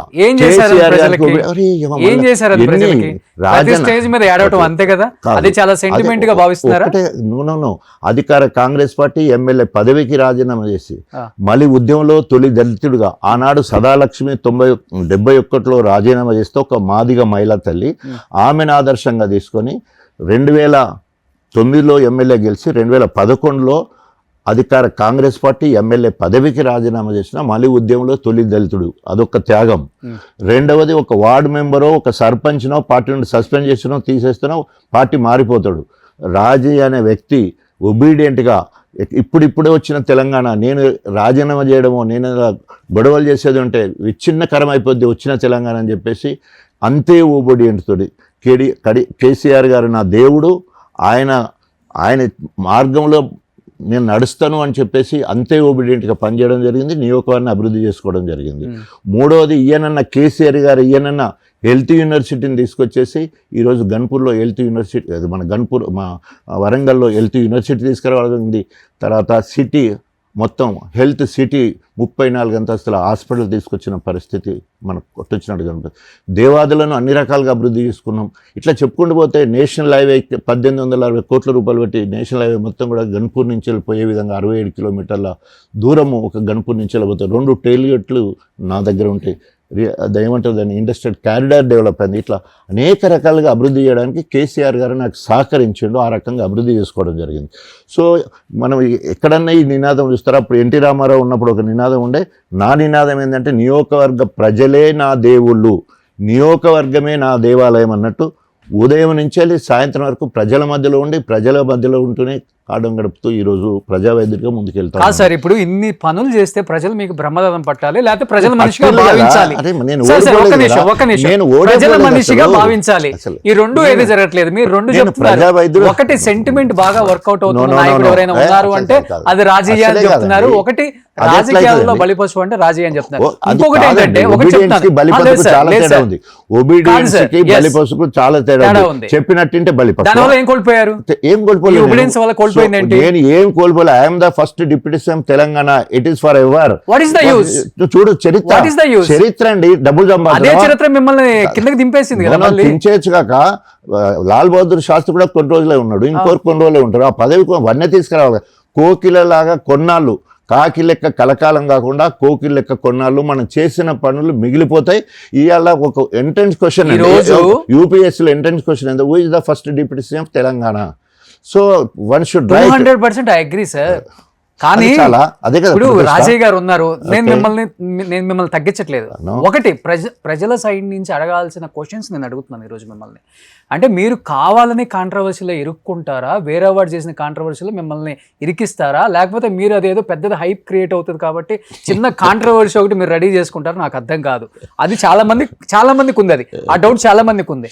ఎందుకంటే సార్ రాజకీయ నాయకుడు ఒక స్థాయికి వచ్చిన తర్వాత చేయకుండా పనులు ఏంటి? చెప్పండి, మీరే అని చెప్పండి. లైంగిక వేధింపులు. ఆ. మొట్టమొదటి లైంగిక వేధింపులు ఆరోపణలు పడ్డ ఒకే ఒక్క నాయకుడు రాజయ్య. ప్రజల మనిషి, పూర్తి అవగాహన లేదా? ప్రజల మనిషి, హ్యుమానిటీ ఉన్న అవగాహన మనిషి, లేదా? No, no, no. ఒక డాక్టర్ మీరు. No, no. కానీ మీ మీద అదే ఆరోపణలు చేశారా? నిజంగా అది జరిగిందా? ఆరోపణలని మీరంటారు, అది ఆరోపణ మాత్రమే. అనేక మంది మీద ఎలాంటి ఆరోపణలు వచ్చినాయో నేను నా పార్టీ వాళ్ళ గురించి నేను చెప్పొద్దు. అది హుజురాబాద్ ఎన్నికలు కావచ్చు, లేకపోతే బెల్లంపల్లి కావచ్చు, మొత్తం తెలంగాణ మొత్తంలో not only TRS, Congress also అనేక మంది మీద అనేక మంది అభియోగాలు రావడం ప్రజా జీవితంలో కామన్. ప్రెస్ మీట్ పెట్టి మరీ చెప్పారు కదా ఆ సర్పంచ్ నవ్య. ప్రెస్ మీట్ ఒక్కటి కాదు, 100 మంది ఛానల్స్ వెళ్ళిపోయి మీడియా హైక్ చేయడం కోసము ఆ మీడియాను ప్రోత్సహించిన వ్యక్తి కడియం శ్రీహరి. లక్షల రూపాయలు ఖర్చు పెట్టి ఒక్కొక్క ఛానల్ కొన్ని పైసలు పెట్టుకొని అక్కడ పంపిస్తే ఏం మాట్లాడో తోయక ఏదో అడిగితే ఏదో చెప్పి ఏదో అడిగితే ఇప్పుడు సైకిక్ అయి కూర్చున్నది. అట్లా మీడియాలో వచ్చినందుకే state and central women rights ఏమంటారు మహిళా కమిషన్ వాళ్ళు సుమోటోగా తీసుకున్నారు. కమిషనర్తో ఎంక్వైరీ చేయించిండ్రు. There was no FIR, so there was no petition, ఏమీ లేదు. ఓన్లీ మీడియాలలో పోయితే మీడియాలో పోయి మాట్లాడు. సో దాంట్లో హైప్ అవ్వాలని చూసిందా ఆమె ఒక పావుగా కడియం శ్రేయర్కి ఉపయోగపడ్డది. ఇంకా అంతే. మనం ఎవరైనా ఎలక్షన్లలో కానీ లేకపోతే పార్టీ ఫండ్ ఇచ్చినప్పుడు కానీ ఒకరు చూపించి ఇస్తారా? సో ఆమె డబ్బులు తీసుకున్నది. మీడియా వాళ్ళందరూ కూడా ఎంతమంది అయితే దాన్ని పైకి తీసుకురావాలని ప్రయత్నించారు వాళ్ళందరూ కూడా తీసుకున్నారు. అదంతా బయటకు వచ్చి సిపి క్లియర్గా రిపోర్ట్ ఇచ్చాడు. Nothing happen there, no FIR, nothing అని క్లీన్ చిట్ ఇవ్వడమే కాకుండా ఒకవేళ మీరు డిఫామేషన్ షూట్ వేసేది ఉంటే ఆమె మీద వేయొచ్చు అని కూడా లెటర్ ఇవ్వడం జరిగింది. కాబట్టి పిచ్చుక మీద రాస్తున్నాడు. కానీ నా మాదిగ బిడ్డ అంతే కదా, నా మాదిగ బిడ్డ నాకు చెల్లి అవుతుంది, నేను సర్పంచ్ చేసుకున్నా, అలాంటిది వేరే అమ్ముడు పోయినాక మనం ఏం చేస్తాం? కాబట్టి ఏదైనా కూడా విధి విలాసంలో ఆ రోజు అట్లా జరగాల్సింది. మీరు అన్నట్టు అది ప్లస్ అయిందా మైనస్ అయిందా ఏమైనప్పటికీ కూడా రాజన్న ట్రాన్స్పరెంట్ అని పారదర్శకత బయటపడ్డది. క్లీన్ చిట్ రావడం జరిగింది. ఓకే, అంటే మీ తప్పు లేకపోతే ఆమె ఇంటికి ఎందుకు క్షమాపణ చెప్పారు? నేను క్షమాపణ ఎవరు చెప్పిన క్షమాపణ చెప్పలేదు. అవునవును, ఆమె మన పార్టీ అభ్యర్థి కాబట్టి పార్టీ ఆదేశం మేరకు వాళ్ళ ఇంటి దగ్గర పోయి మాట్లాడరావడం. అమ్మ ఏంటి ఏం కావాలంటే నాకు వివక్ష చూస్తున్నారు, నాకు పార్టీ ఫండ్ ఇస్తలేరు, నేను సర్పంచ్కి వెళ్తే నేను ఏం పనులు చేయలేదు, నాకు పనులు కావాలి, అవి కావాలంటే 25 లక్షల రూపాయలు పార్టీ ఫండ్ ఇస్తామని చెప్పేసి ఇప్పుడు పడితే అప్పుడు CDF, ఇప్పుడు నెక్స్ట్ మార్చిలో CDF వచ్చిన తర్వాత ఇస్తామని చెప్పి మాట్లాడి రావడం జరిగింది. అంతేగాని అదే క్షమాపణ ఏం చేసినాను? క్షమాపణ ఆమె అసలు క్షమాపణ కోరిందా? నేను ఎందుకు చెప్పాలి క్షమాపణ? అక్కడ జరిగింది ఏంటి? అసలు ఏం లేదు. కాకపోతే ఆధిపత్య పోరులో కడియం శ్రీహరి, నాకున్న మనుషులను కడియం శ్రీహరి తీసుకోవాలనుకుంటాడు. కడియం శ్రీహరి దగ్గర ఉన్న నా దగ్గరికి రావాలని ఆధిపత్య పోరులో జరిగిన అంశం తప్ప అక్కడ నథింగ్ ఎల్స్. సరే, ఇక మహిళల గురించి ఎక్కువ మాట్లాడకూడదు. అదే విషయం, అంటే క్లారిటీ కోసం అడిగాను. కానీ ఒకటండి, ఇప్పుడు కడియం శ్రీహరి రాజయ్య తెలంగాణ రాజకీయం మొత్తం మీ ఇద్దరు చుట్టూ ఎక్కువ తిరుగుతుంటారు. అంటే వయసులో మీకన్నా పెద్దవారైనా మీరు వయసులో చిన్నవారు, మీకు ఓపిక ఎక్కువ, స్ట్రెంగ్త్ ఎక్కువ, కానీ మీరు ఎందుకు ఆయన ఫైటింగ్ లో ఎప్పుడు గెలవలేకపోతున్నారు? ఆయన ఓడిపోతాడంటే మీరు మళ్ళా తప్పు మాట్లాడుతున్నారు. నేను చెప్పేది రాజకీయంగా అరే పార్టీలు మార్చుకుంటే 4 పార్టీలు ఉంటాయి కదా. నేను పార్టీ మారిందంటే for the cause of Telangana change, Congress పార్టీని మారి బీఆర్ఎస్ వచ్చి, ఆయన కాంగ్రెస్ టీడీపీలో ఉన్నప్పుడు 2 గ్రూపులు అయిపోయినాయి, బీఆర్ఎస్ అయిపోయింది, ఇలా కాంగ్రెస్ అయిపోయింది.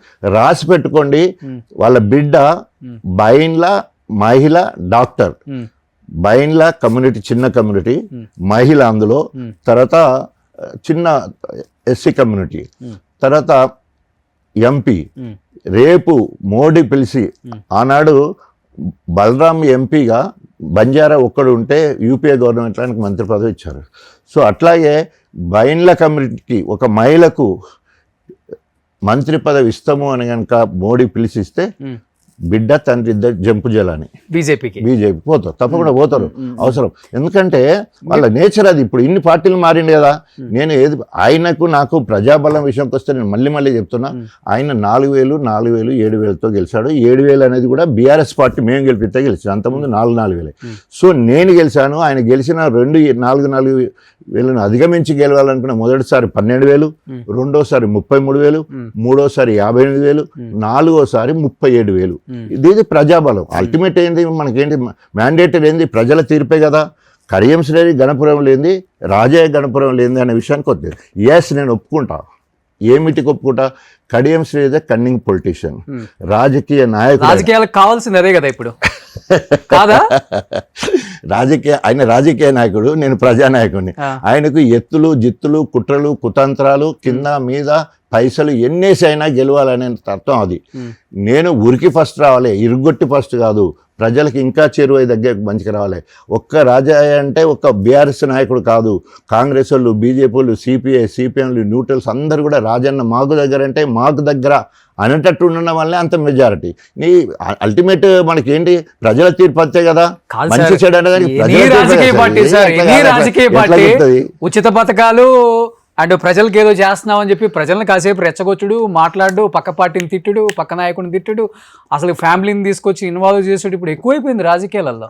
పొద్దున ఒకటి మాట్లాడటం, సాయంత్రం ఒకటి మాట్లాడటం, సాయంత్రానికి ఏమో అన్ని సెటిల్మెంట్. ఇప్పుడు మీరే ఆ పార్టీ వాళ్ళు ఈ పార్టీ వాళ్ళు సాయంత్రానికి కలుస్తారు. మీరే అంటున్నారు కదా రాజకీయ నాయకుడు అంటే అట్లే ఉండాలి. అట్లనే ఉన్నారు సార్, ప్రజానాయకుడు మారిపోయింది. నేను మళ్ళీ ఇప్పటికి చెప్తున్నా, ప్రజా వైద్యుడిని, వైద్యంలో ఉన్నప్పుడు ప్రజా వైద్యుడిని, రాజకీయాలకు వచ్చినాక ప్రజానాయకుడు. మీరు రాజశేఖర రెడ్డి గారితో కలిసి పనిచేశారు, అప్పుడు రాజకీయానికి ఇప్పుడు రాజకీయానికి ఎంత తేడా ఉంది చెప్పండి. తేడా ఉంది కదా, అందుకనే అంత మాత్రాన ఇప్పుడు నాకు వాట్ మోర్ ఐ నీడ్, ఉప ముఖ్యమంత్రి స్థాయికి ఎదిగాను, కంటిన్యూగా 4 సార్లు ఎమ్మెల్యే గెలిచాను. ఇట్ ఈస్ ద ఏమంటారు, తెలంగాణ మొత్తంలో 4 సార్లు గెలిచిన మాదిగ ఎమ్మెల్యే నేను ఒక్కోనే, ప్రజా వైద్యుని నేను ఒక్కోనే, జాతీయ స్థాయిలో అవార్డు వచ్చింది నేను ఒక్కోనే, నా కొడుకులు కోడలు అందరూ కూడా డాక్టర్లు, హైలీ క్వాలిఫైడ్ ఫ్యామిలీ. ఎంత జీరో నుండి సార్ మీరు ఒప్పుకున్నా ఒప్పుకోపోయినా ఒకటి మాత్రం బల్లగుద్ది చెప్తాను, ఇప్పుడున్న రాజకీయ నాయకులు మొత్తం కూడా ప్రజల ఎమోషన్స్ తో ఆడుకుంటున్నారు, ప్రజల పౌరుషాలను రెచ్చగొట్టడం. ఇది నిజం కాదా? అవకాశవాద రాజకీయాలు చేస్తే ఎప్పుడైనా ప్రజలకు గుణపడటం చెప్తారు. కడియం శ్రేణి నెంబర్ 1 అవకాశవాది. ఏ అవకాశం వస్తే ఏ ఎండకు ఆ గుడుగు పట్టేటోడు, తిన్నింటి వాసాలు లెక్క పెట్టేటోడు, ఎక్కడ తింటే అక్కడ వాళ్ళకే టోపీ పెట్టే రకం కడియం శ్రేణి. అందుకనే ఎన్టీ రామారావుకు పిలిచి టికెట్ ఇచ్చి మార్కెట్ శాఖ మంత్రి చేస్తే ఆయన వైస్రాయ్ హోటల్ చెప్పులు ఇసిరేసిండు.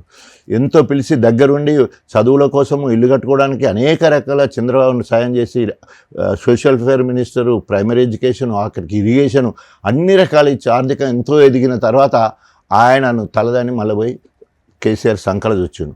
కేసీఆర్ తీసుకొచ్చి ఆయనను ఎంపీ చేసి, ఉప ముఖ్యమంత్రి చేసి, 2 సార్లు ఎమ్మెల్సీ ఇచ్చి, ఎమ్మెల్యే టికెట్ ఇచ్చి 10 ఏళ్ళలో ఒక్క రోజు కూడా ఆయన ఖాళీగా లేడు. మొత్తం చట్టసభల్లో ఉండే పోస్టులు ఇస్తే ఆయన ఎమ్మెల్యే టికెట్ వచ్చిన తర్వాత మళ్ళీ బిడ్డ కూడా ఎంపీ కావాలన్నాడు. ఎంత స్వార్థం చూడండి. వాళ్ళ సామాజిక వర్గము మొత్తము తెలంగాణ మొత్తంలో 13,000, వరంగల్కి వస్తే 600, మా గణపురంకి వస్తే 130, 140 ఉండే సామాజిక వర్గం. ఆయనకు టికెట్ ఎక్కువ అంటే సామాజిక న్యాయం అంటే వాళ్ళ జనాభాను బట్టి అడగాలి కదా. ఆయనకు కానీ నా బిడ్డ కూడా టికెట్ కావాలన్నాడు. ఏమయ్యా మొత్తము బ్లాక్మెయిల్ రాజకీయాలు కాబట్టి ఈయనతో ఎందుకు పెట్టుకున్నాడు? బిడ్డకు టికెట్ ఇచ్చి, ఇంటికాడ భోజనం పెట్టి, పార్టీ ఫండ్ ఇచ్చి, అవన్నీ మూట కట్టుకొని నువ్వే దేవుడని మొక్కి, ఇద్దరు అల్లుడు బిడ్డ మామ ముగ్గురు కలిసి మొక్కి తెల్ల వరకు జంపు చేయాలని మన రేవంత్ రెడ్డి దగ్గరికి అంటే ఏం మాట్లాడుతాం చెప్పండి. రాజకీయం అలాంటి రాజకీయాలు వద్దురా బాబు, వద్దు వద్దు, నాకున్న చరిత్ర నాకు చాలు. అలాంటి రాజకీయం వద్దంటే ఇలాంటి చరిత్ర లేని చరిత్రలు కూడా మీ మీద కట్టుకొని కాక నిజాలు మెల్లగా తేలుతాయి. నిజం ఏందనేది నిలకడగా తేలుతుంటాయి. భూమి మీద బతికేదోడు పోయేదోడు ఆయన కూడా చరిత్ర మిగులుతుంది కదా, చరిత్ర మిగులుతుంది. పుస్తకాలలో రాసుకోవడానికి, చూసుకోవడానికి, చదువుకోవడానికి బాగుంటుంది. డెఫినెట్ గా తృప్తికరమైన రాజకీయం, తృప్తికరమైన జీవితం, తృప్తికరమైన బతుకు ఉండాలి. సో నేను చాలా తృప్తిగా ఉన్నాను. నా పిల్లలు, నా ఫ్యామిలీ మొత్తం కూడా హైలీ క్వాలిఫైడ్. సో కొన్ని రోజులు నలిగిపోయారు కదా వాస్తవంగా. ఇప్పుడు నలగడం అనేది డెఫినెట్ గా నలగకుండానే మీరు అన్నారు. నేను చాలా చాలా చాలా చాలా ఏంటి ఏదో ఒక మాట వాడారు, ఏంటది? తృప్తి. ఆ తృప్తి ఉంటే హాస్పిటల్లో హార్ట్ అటాక్ వచ్చిందని ఎందుకు వెళ్ళారు సార్? సో అంత స్ట్రెస్లోనైనా కాబట్టి స్ట్రెస్సే కదా అది. అది వార్డు మెంబర్ పోస్ట్ కాదు కదా, సర్పంచ్ పోస్ట్ కాదు కదా, ఎంపీటీసీ, ఎంపీపీ, జెడ్పీటీసీ పోస్ట్ కాదు, ఓ ఎమ్మెల్యే, ఎంపీ కాదు, మంత్రి పోస్ట్ కూడా కాదు, ఉప ముఖ్యమంత్రి పోస్ట్ అండి. నేను మనిషినే, నాలో ఉండే నరాలన్నీ కూడా, గుండె కానీ వాటన్నిటికీ ఉంటే అందరికీ అదే ఉంటుంది. స్ట్రెచ్ వచ్చినప్పుడు అయితే స్పాజం వస్తుంది, బ్లడ్ వెసల్ దగ్గరికి లాక్కొస్తాయి. ఏం చేస్తారు చెప్పు? అయినా కూడా ఎక్కడ ఎవరు తొందరపడద్దు, నేను కడిగిన ముత్యంలా బయటకు వస్తా. స్ట్రోక్ వచ్చినప్పుడు భయం వచ్చిందా? భయం ఎందుకు? భయపడితేనే కదా స్ట్రోక్ వచ్చింది. చావంటే భయం నీకైనా నాకైనా ఎప్పుడైనా చావు వస్తుంది. అప్పుడున్న పరిస్థితి అయితే మొత్తం ఎట్లా తయారైపోయింది, మొత్తం దళిత వర్గాలందరూ తెల్లారి వరకు బస్సులు, ట్రైన్లు తగలబడే పరిస్థితి ఉంటే నాకు హార్ట్ అటాక్ వచ్చి కొంచెం రిలీఫ్ ఉండగానే బయటకు వచ్చి ప్రెస్లో మాట్లాడా, దయచేసి నేను ఏం చేయలేదు, ట్రాన్స్పరెంట్గా మళ్ళీ బయటకు వస్తా, కడిగిన ముత్యం, ఇదే మాట, కడిగిన ముత్యంలా నేను బయటకు వస్తాను, ప్లీజ్ ఎలాంటి ఆందోళన కార్యక్రమాలు చేయొద్దు. ఇప్పుడే వచ్చిన తెలంగాణ మళ్ళీ విచ్ఛిన్నమైతే ఇక చూసినా రాజయ్య స్వార్థం కోసం ఆ రోజు రాజీనామా చేసి బీఆర్ఎస్ పోయిండు. ఆయన ఉప ముఖ్యమంత్రి పోగానే మళ్ళీ అలజడి సృష్టించిండు అని అంటారు. నాకు చెడ్డ పోయొద్దు, దయచేసి మీరందరూ కూడా శాంతించాలని ఎంఆర్పిఎస్కు, కృష్ణమాదిగకి, దళిత సంఘాలకు అన్నిటి కూడా దండం పెట్టారు చెప్పడం జరిగింది. సో ప్రస్తుతం బీఆర్ఎస్ పార్టీలో కావచ్చు, కేసీఆర్ దగ్గర కావచ్చు, రాజయ్యకున్న ఇంపార్టెన్స్ అంటే ఏమని చెప్తారు? సో 100%గా ఈ రోజున్న వాటిలో నాకు త్రిమూర్తులు ముగ్గురు, కేసీఆర్, కేటీఆర్, హరీష్ రావు గారు. వాళ్ళ ముగ్గురికి మోస్ట్ ఒబీడియంట్గా ఉండి విధేయుడిగా ఉన్న వాళ్ళు ఎవరంటే డాక్టర్ రాజయ్య అని వాళ్ళకు ఉన్నది. ఇవాళ వాళ్ళ ముగ్గురు నన్ను కోరుకుంటున్నారు. రాజయ్యకు మనకు అన్యాయం చేసినామని మదన పడుతున్నారు, బాధపడుతున్నారు. ఎందుకు బాధపడుతున్నారు అంటే కడియం శ్రీహరి చేసే కామెంట్స్, కేసీఆర్ని తిట్టే విధానం, కేటీఆర్ని తిట్టే విధానం, హరీష్ రావుని తిట్టే విధానం, వాళ్ళ ముగ్గురిని తిట్టే విధానానికి అయ్యో ఇలాంటివి అన్నా మనం కావాలనుకున్నాం, రాజయ్య లాంటి ఉన్నా మనం దూరం చేసుకున్నామనే ఎక్కడో వారికి కూడా నేనైతే ఏ రకంగా పడదో వాళ్ళు కూడా బాధపడ్డరు. ఎక్కడ పోయినా కూడా వాళ్ళే, కేసీఆర్ గారే స్వయంగా ఎంపీ ఎన్నికలప్పుడు హన్మకొండ చివరస్తులో మాట్లాడు, 3 నెలల్లో ఎలక్షన్లు వస్తాయి, కడియం శ్రీహరి తనంతట తానే రాజకీయ సమాధి కట్టుకున్నాడు, ధన్పూర్లో కాబోయే ఎమ్మెల్యే డాక్టర్ రాజయ్య అని ఎంపీ ఎన్నికలప్పుడే ప్రకటించేసాడు. అది లైవ్ కాస్ట్ అయింది కాబట్టి హరీష్ రావుని ఎక్కడ పోయినా మాట్లాడతాడు. కేటీఆర్ గారు ఎక్కడ అవసరం ఉన్నా నేను ఆ సందర్భంలో ఉంటే డాక్టర్ రాజయ్య ఫస్ట్ తొలి ఉప ముఖ్యమంత్రి, కాబోయే ఎమ్మెల్యే. ఇప్పుడు ఎవరిని అన్నారు అట్లా, అది చాలు. బికాజ్ ఎక్కడ మీరు అన్నట్టు బాధపడవచ్చు కాక, కానీ ఆ సానుభూతి మాత్రము పార్టీ నాకు ఇవాళ గొప్పగా మొత్తం రాష్ట్రం మొత్తం కూడా 1-to-1 కూర్చునే అంత ఇంపార్టెన్స్ 100% ఉంది. పార్టీలో ఉందా కాదు, నన్ను పిలిపించుకొచ్చిన సందర్భం ఉన్నది. నేను పోయినప్పుడు నన్ను రిసీవ్ చేసుకున్న విధానంలోనే తేలిపోతుంది కదా. కానీ ఇప్పుడు ఈరోజు కేటీఆర్ కానీ అండ్ హరీష్ రావు కానీ ఇద్దరిలో ఉన్న డిఫరెన్స్ ఏంటి? రాజకీయ పరంగా కావచ్చు, లేకపోతే వ్యక్తిగతంగా కావచ్చు, రిసీవ్నెస్ తీసుకునే విధానంలో కావచ్చు. ఎందుకంటే బయట ఒకటి ఏం వినిపిస్తుంది అంటే కేటీఆర్కి ఏమో సోషల్ మీడియా ఫ్యాన్స్ ఎక్కువ, హరీష్ రావుకి ఏమో తెలంగాణ ప్రజలు ఎక్కువ మంది, ఫాలోవర్స్ ఎక్కువ మంది ఉంటారు, రియల్ ఫ్యాన్స్ ఎక్కువ ఉంటారు అనేది మొన్న మధ్య వాళ్ళ నాన్నగారు చనిపోయినప్పుడు అది కొంత డిఫరెన్స్ కనిపించింది కావచ్చు కాక. కానీ మీకు తెలుసు, నాకు తెలుసు, లోకానికి అంతా తెలుసు ఏంటంటే కేసీఆర్ గారు ఉన్నంతసేపు ఎవరు రారు, నెంబర్ 1. నెంబర్ 2 హరీష్ రావు గారు అంటే మొదటిదేమో కేసీఆర్. నెంబర్ 2 విషయానికి వచ్చినప్పుడు ఉద్యమం మొదటి రోజు నుండి మామని అంటబట్టుకొని ఉన్నాడు హరీష్ రావు గారు. ఆయనే ట్రబుల్ షూటర్, ఆల్మోస్ట్ ఆయన ఉద్యమకారుడు, ఆయన మాస్ లీడర్. తర్వాత అదేవిధంగా కేటీఆర్ గారు విదేశాల్లో చదువుకొని వచ్చి విషయ పరిజ్ఞానము, లాంగ్వేజీ, సబ్జెక్టు, తర్వాత తండ్రికి తగ్గ తనయుడిగా సమయస్ఫూర్తి, లీడర్షిప్ లక్షణాలు వారికి కూడా ఉన్నాయి. సో కేసీఆర్ గారు తల అయితే వీళ్ళిద్దరు రైట్ అండ్ లెఫ్ట్ లాగా ఒకటే, త్రిమూర్తులు కలిస్తే ఒకటే. బైబిల్లో ఉంటే పితా, పుత్ర, పవిత్రాత్మ, 3 దేవులు కలిస్తే ఒకటే అన్నట్టు, బ్రహ్మ, విష్ణు, పరమేశ్వరుడు అన్నట్టు. సో వాళ్ళు ముగ్గురు కూడా బీఆర్ఎస్ పార్టీలో ముగ్గురికి ఇంపార్టెన్స్ ఉంది, కేసీఆర్ తర్వాతనే ఎవరైనా. కానీ మరి ఎక్కువ ఆ పార్టీ వాళ్ళు మాట్లాడుతుంది ఈ ముగ్గురికి ఒకే ఒక్కడు ట్రిపుల్ షూటర్ కదా మా రేవంత్ రెడ్డి అంటున్నా, మరి దానికి ఏం చెప్తారు? సో అంటే దాన్ని మనం ఎట్లా వర్ణించుకో, రాముడు దేవుడు, రామరాజ్యము అదొక రకం. రవణాసురుడు కూడా రాక్షస రాజు అయ్యాడు. రవణాసురుడు కూడా రాజే, రావణ బ్రహ్మన్ ఆయనకు పేరు. ఆయన రాక్షసుడే, ఆయనకుండే లక్షణాలు ఆయనకు ఉంటాయి. సో ఆయనకేం లక్షణాలు, 89 క్రిమినల్ కేసెస్ ఉన్నాయి, 183 సివిల్ కేసెస్ ఉన్నాయి ఆయన మీద. ఆయన తెలంగాణ ముఖ్యమంత్రి. ఈరోజు నేను ఏమంటున్నాండి, ఆయన కూడా రాజు నేనే ఒప్పుకుంటున్నాను కదా. మీరంటే ఆయనకి ఎవరికి రాజు? రాక్షస రాజు, రైతుల పాలిటి రాక్షసుడు. ఆయన డిస్ట్రక్టివ్ నేచర్, రాక్షసులకు డిస్ట్రక్టివ్ నేచర్ ఉంటుంది. హైడ్రా పేరు మీద డిస్ట్రక్షను, మూసీ ప్రక్షాళన మీద డిస్ట్రక్షను, స్టూడెంట్స్ను, ఇంజనీర్లను అక్కరానోళ్ళు అంటాడు, వేస్ట్ అంటాడు, ఇంజనీర్లు వేస్ట్ అంటాడు. తర్వాత నిరుద్యోగులు ఇండ్రింద ఆగి చావాలంటాడు. ఏం భాష అండి మాట్లాడేది? ఆ భాష ఏంటి? సరే ప్రధాన ప్రతిపక్షంగా ఉన్నప్పుడు ప్రతిపక్షంగా ఏమైనా మాట్లాడవచ్చు. రాష్ట్ర ముఖ్యమంత్రి అన్నప్పుడు ఆదర్శప్రాయంగా మార్గదర్శకంగా ఉండాల. భాష అట్లా ఉండాలి, ఆత్మీయతను పంచుకునేటట్టు ఉండాల. తర్వాత ఒక్క చెట్టుకు ఇంత ఒక్కసారి నీళ్లు పోయలేదండి, ఎండిపోతుంటే చూస్తూ ఉంటాడు. నీళ్లు ఆంధ్రకు పోయేటట్టు చేస్తూ ఉంటాడు.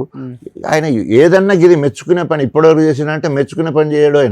ఆయన పేరుకు ఆయన ఎడ్యుకేషన్ మినిస్టరు, మున్సిపాలిటీ మినిస్టరు, ఆయన మొత్తం దేన్ని కూడా అవగాహన చేసుకోలేక ఇప్పటివరకు ఈ రంగాన్ని మంచిగా చేసిండు అనేది లేదు. ఓన్లీ రియల్ ఎస్టేట్ రంగం అన్నదమ్ములకు కాపాడడం, ఆస్తులు కూడబెట్టడం తప్ప ఆయన ప్రజలకు చేసింది ఏం లేదు. ఎంత సంపాదించంటారు? మనం లెక్క పెడతామా?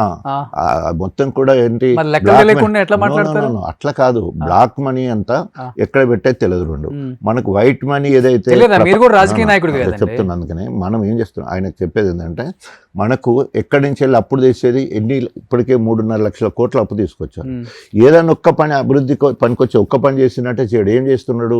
ఆయన పదవిని కాపాడుకోవడం కోసం రాహుల్ గాంధీకి కప్పం కడుతున్నాడు. తెలంగాణ ఏటీఎం కార్డుగా రాహుల్ గాంధీకి ఉపయోగపడుతుంది తప్ప ఇక్కడ తెలంగాణ ప్రజలకు చేసింది ఏం లేదు. ఒక్కొక్క మంత్రి ఒక్కొక్క ఏమంటారు కౌంటర్ ఓపెన్ చేసుకున్నారు. మొత్తం 20-30% కమిషన్ల పేరుతో కౌంటర్లు ఓపెన్ చేసుకొని నడిపించుకునే పరిస్థితి ఉన్నది. నీ జోలికి నేను రావద్దు, నా జోలికి నువ్వు రావద్దు, మొత్తం ఇదంతా కూడా దండపాలెం మూట లేక నడిచి. ఇప్పుడు ఈ కౌంటర్లు ఓపెన్ చేసిన వాళ్ళ దగ్గరికి మీ బీఆర్ఎస్ పార్టీ వాళ్ళు కొంతమంది ఫైల్ తీసుకెళ్ళట్లేదా? పోరు కదా, ఎట్లా పోతారు? మీరు పోకపోతే ఇంకెవరు పోరా? పోయినప్పుడు ఊరుకోరు కదా. మీ ప్రెస్ వాళ్ళు ఉంటుంది, ఎప్పుడు దొరకట్టేస్తారు. ఇగో చీకటి వ్యాపారాలు చేస్తారు కదా, అట్లా పోయటానికి అవకాశం లేదు, పోరు. ఎప్పుడైనా ప్రజాపాలన అని పేరున్నది కానీ ప్రజా కంటక పాలన అది. నిజంగానే ప్రజాపాలన అంటే ఆయన దగ్గరికి అందరూ పోతారు. ఇప్పుడు నేను ఎందుకు ప్రజానాయకుడు అంటున్నా, సారీ మళ్ళీ నాదు గురించి వచ్చింది. ప్రజానాయకుడు అంటే అందరూ నాయకులు వస్తారు. ఎవరి మీద కక్ష సాధింపు ఉండదు, ఎవరిని కేసులలో ఇరికియము, ఎవరి మీద కేసులు పెట్టము. ఎవరు వచ్చినా కూడా వాళ్ళ సమస్యను పరిష్కరించడానికి మన సమయాన్ని ఇస్తాం. సో ఆ రకంగా ప్రజానాయకుడు, ప్రజాపాలన అంటే అందరికీ అందుబాటులో ఉండి పాలన అందించాలి. కానీ ఎవరి దుకాణాలు వాళ్ళు తెలుసుకొని, భార్యలు కూడా దుకాణాలు తెలుసుకొని నడిపించే పరిస్థితి వస్తుంటే ఏం చేస్తాం చెప్పి. ఒకరి పేరు చెప్పండి, వీళ్ళ మీద కేసు పెట్టి చల్లపల్లి జైల్లో, చెంచాగూడ జైల్లో ఉంచారు. వస్తాయి కేసులన్నీ కూడా. ఇప్పుడు వాళ్ళు అధికారంలో ఉన్నాయి కాబట్టి ఏది బయటికి రావు. అధికారం పోయిన తర్వాత వాళ్ళ చిట్టా బయటకు వస్తుంది.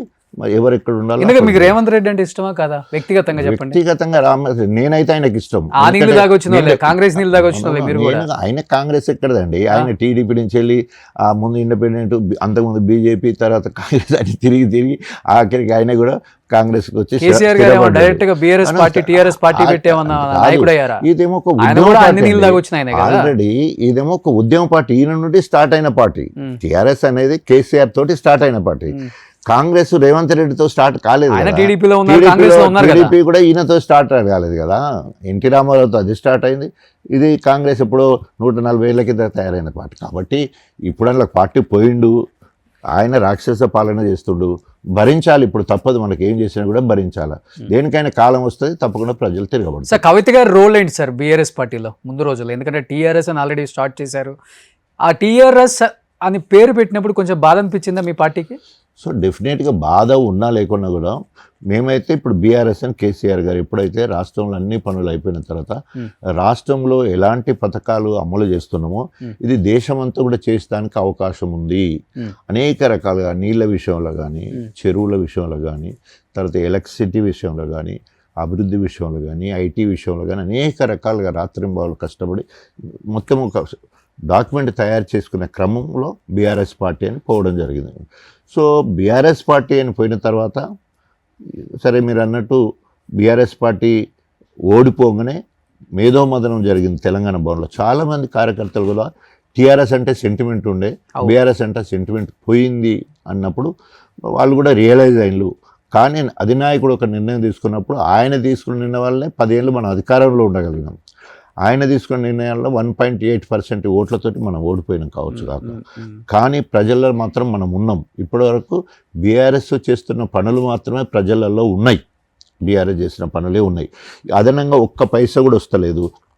ఉదాహరణకి ఒక ఊర్లో ఒక ఇల్లు తీసుకుంటే, ఒక ఇల్లు ఈ 2.5 సంవత్సరాల్లో ఇంటింటికి నల్లా అప్పుడు ఇచ్చింది, కంటివేలుగా అప్పుడే చేసింది. అప్పుడు ఇచ్చిన 200 చేసిన పెన్షనే, ఆ కళ్యాణ లక్ష్మి చెక్కే వస్తూ ఉన్నది, ఆ వితంతు పెన్షనే వస్తూ ఉన్నది. రైతుకు రుణమాఫీ పూర్తి కాలేదు, భరోసా పూర్తిగా ఇవ్వలేదు, తర్వాత బోనస్ రావట్లేదు, యూరియా దొరకట్లేదు, తర్వాత వికలాంగులకు 4,000 అవి వస్తున్నాయి, తులం బంగారం. కానీ ఇచ్చే ఏ ఒక్కటి అదనంగా కూడా ఒక్క రూపాయి కూడా ఒక కుటుంబానికి వస్తలేదు. ఆ కుటుంబము కాంగ్రెస్ ఎందుకు కావాలనుకుంటుంది?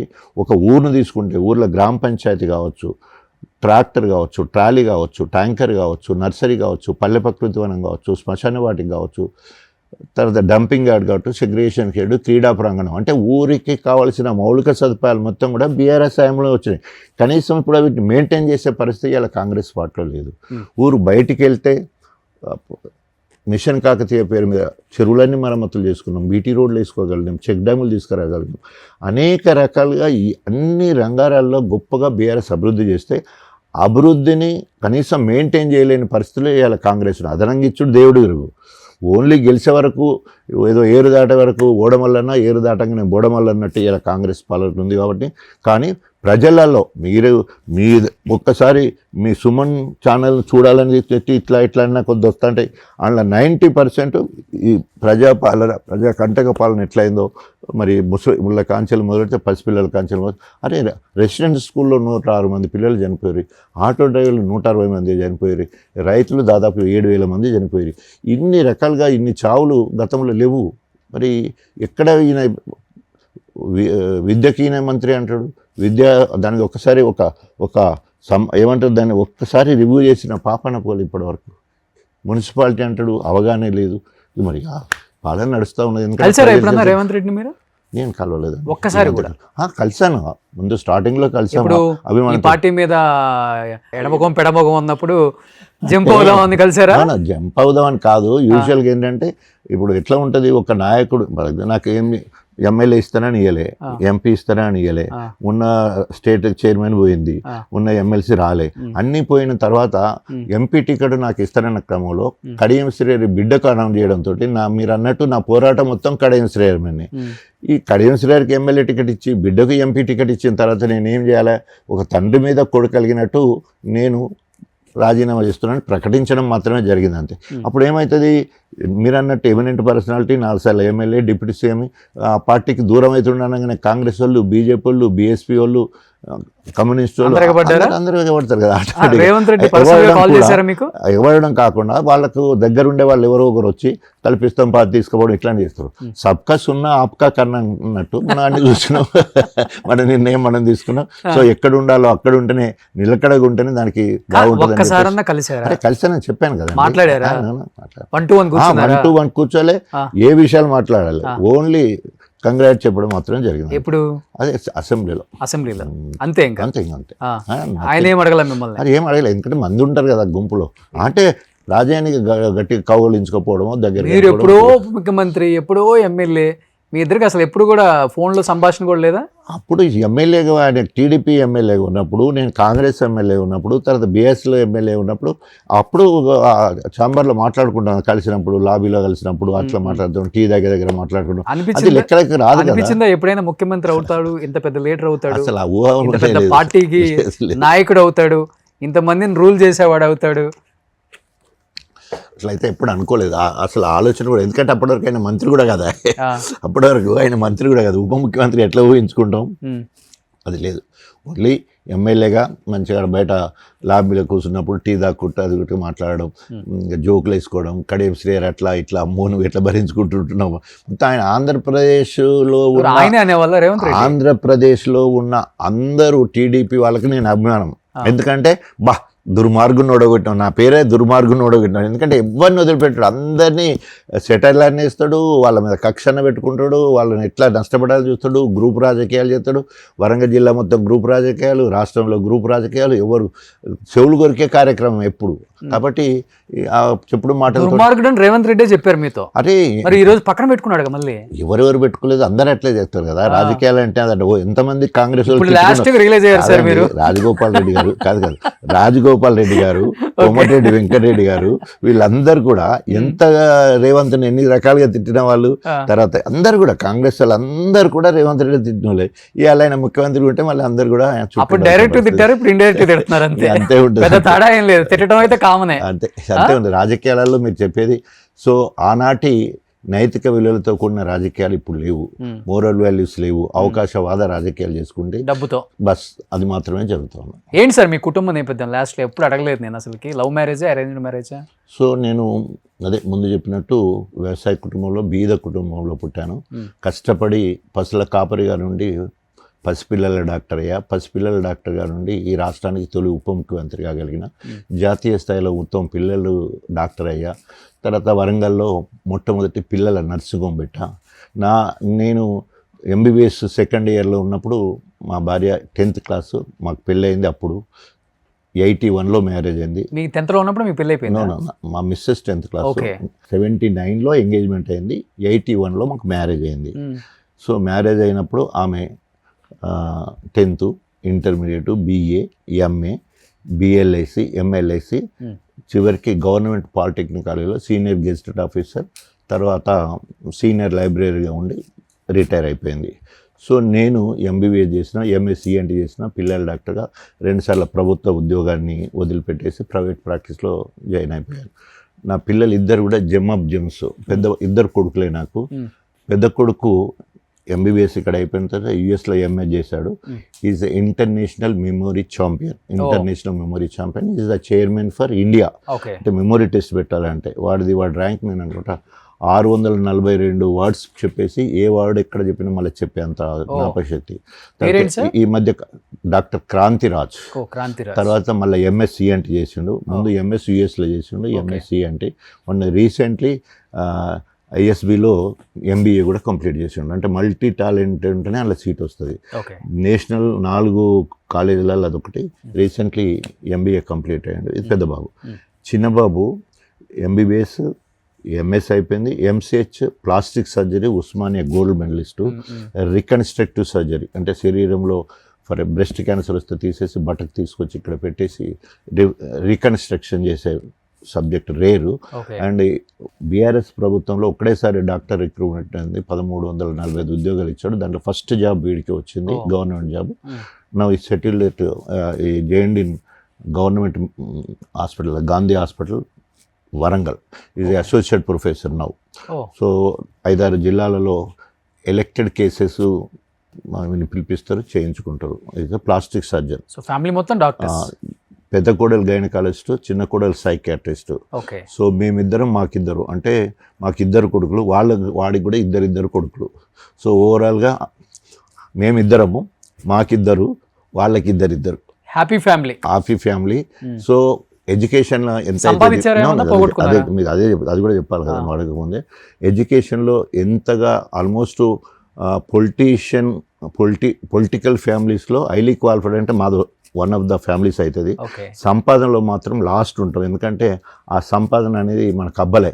సో ఎమ్మెల్యే కాకముందు అంటే డాక్టర్గా ఉన్నప్పుడు ఏదైతే ఎర్న్ చేశానో సో అదంతా ట్రాన్స్పరెంట్. అంటే అప్పుడు 25,000కి ఎకరం తీసుకున్నాను అనుకో, ఇప్పుడు 50 లక్షలకి ఎకరం అయి ఉండొచ్చు కొన్ని ప్లేస్లలో. సో ఆ రకంగా అట్లున్నాయి.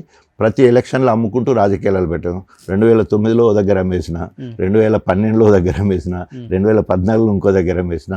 ఇప్పుడు గన్పూర్లో ఉన్న హాస్పిటల్, అక్కడ ల్యాండ్, తర్వాత ఇక్కడ పెంట్ హౌస్ ఒకటి ఉంటే ఇది మొత్తం కూడా 2018లో అమ్మేసిన. అయినా కూడా ఉపవాసం ఉండలేదు, ఏదో లేనట్టు కాదు. నేను సొంత ఇల్లు హైదరాబాద్లో లేదు, సొంత ఇల్లు హైదరాబాద్లో లేదు. ఇప్పుడు ఎమ్మెల్యే క్వార్టర్స్ నుంచి వచ్చిన ఓన్లీ హన్మకొండలో మాత్రమే ఇల్లుంది. ఇల్లు నర్సింగ్ హోమ్ ఒక్కటే, గన్పూర్లో ఇల్లు ఉంది, ప్రాపర్ గన్పూర్. సో మీ ప్రాపర్టీ అంటే ఇంకంతే, ఇల్లు ఉన్నాయి. తర్వాత కొన్ని భూములు ఉన్నాయి కొనుక్కున్నప్పుడు, డాక్టర్గా కొన్న ల్యాండ్స్ ఉన్నాయి కదా, నేను అదే చెప్తున్నా. అది కొంచెం రేట్లు పెరిగినాయి అంతే. ఎమ్మెల్యే అయిన తర్వాత అన్ని అమ్ముకునుడే. ఈసారి 100 అవుతుంది అంటారా ఎమ్మెల్యేకి? చూడాలి. Okay, thank you for your blessings. నాకు చిన్నోడు అయినా కూడా పెరగాలంటున్నా సంతోషం. ఎమ్మెల్యేకి 100 అవుతాయి అంటే ఈసారి కంటెస్ట్ చేయాలంటే అంటావా? ఓకే. సో ఎప్పుడు కూడా ఖర్చు విషయానికి వస్తే కడియం శ్రేయర్కి ఎప్పుడు నేను 10% కూడా ఖర్చు పెట్టలే, కానీ మెజార్టీ అంతంత ఎక్కువ వచ్చింది. కడియం శ్రేయర్ దాంట్లో ఆయన 15 కోట్లు ఖర్చు పెట్టిన అనుకో, నేను 38 లక్షలు ఖర్చు పెట్టిన. ఆయన 25 కోట్లు ఖర్చు పెట్టిన అనుకో, నేను 1,80,00,000 ఖర్చు పెట్టిన. ఇవన్నీ లెక్కలు ఉన్నాయి. సో ఆయన దాంట్లో ఎప్పుడు నేను 10% కూడా ఖర్చు పెట్టలే, కానీ మెజార్టీ మాత్రం ఎక్కడో ఆయన కంటే ఎక్కడెక్కడో ఉంది నాది. సార్ ఒక్కసారి నిలబడతారా? తప్పకుండా. మీ పంచకట్టు ఒక్కసారి మా ఆడియన్స్ ఎప్పటి నుంచో సో ఒకసారి చూడొచ్చు. Okay, thank you. కానీ రాజశేఖర రెడ్డి గారి పంచకట్టు కాదనుకుంటా ఇది. కాదండి, అదే అది ఏమైందంటే ఇట్లా తీసుకొచ్చి ఇట్లా ఉంటుంది అన్నట్టు, అది లేకపోతే ఇటు ఉంటుంది. డాక్టర్లు అయినా అంత పెద్ద చదువు చదువుకున్నా ఇలా ఇలా అది మీరు maintain చేయడం అయితే గోచీలు కష్టం. కట్టడం అనేది నిజంగా గ్రేట్. పంచలు మళ్ళీ కట్టడం, ఇదే కడతాను, దీని మీద ఎగురుతాను, దునుకుతాను, డప్పు కొడతాను అన్ని ఎవ్రీథింగ్. సో ఇప్పుడు రాజశేఖర రెడ్డి గారిని ఫస్ట్ ఫాలో అయింది మీరా బట్టి గారా? అంటే నేను ముందు డిప్యూటీ సీఎం అయినా కాబట్టి నేనైనా చెప్పుకోవాలా. అంటే డిసిగ్నేషన్ అంటే 4 సార్లు వరుసగా అయినా కానీ నేనే ముందు 4 సార్లు అయినా బట్టి కంటే. తెలంగాణ మొత్తంలో ఒక మాదిగ ఎమ్మెల్యే అయినా మాలనుకో మాలదాస్ మాదిగ ఎమ్మెల్యేగా నేనే హైయెస్ట్ మెజార్టీతో గెలిచి నా మెజార్టీ ఇప్పటివరకు ఎస్సీ వాళ్ళ దాంట్లో ఎవరికి కూడా రాలేదు. మెజార్టీ నాదే ఉంది, కంటిన్యూస్గా గెలవడం నేనే, ఫస్ట్ డిప్యూటీ సీఎం కూడా నేనే. కాబట్టి కొన్ని రికార్డ్స్ అయితే నా పేరు ఇట్లా ఉండిపోయినాయి. ఈ ధోతి కూడా అందులోకే వస్తుంది. సో ఇప్పుడు first deputy chief minister Rajasekhara Reddy గారినే ఫాలో అవుతున్నారు, సేమ్ కాంగ్రెస్ పార్టీ కాబట్టి. ఇప్పుడు సెకండ్ డిప్యూటీ చీఫ్ మినిస్టర్ బట్టి గారు కూడా సేమ్ రాజశేఖర రెడ్డి గారినే ఫాలో అవుతున్నారు. బట్ ఆయన పంచకట్టు కడతారు అనుకుంటా.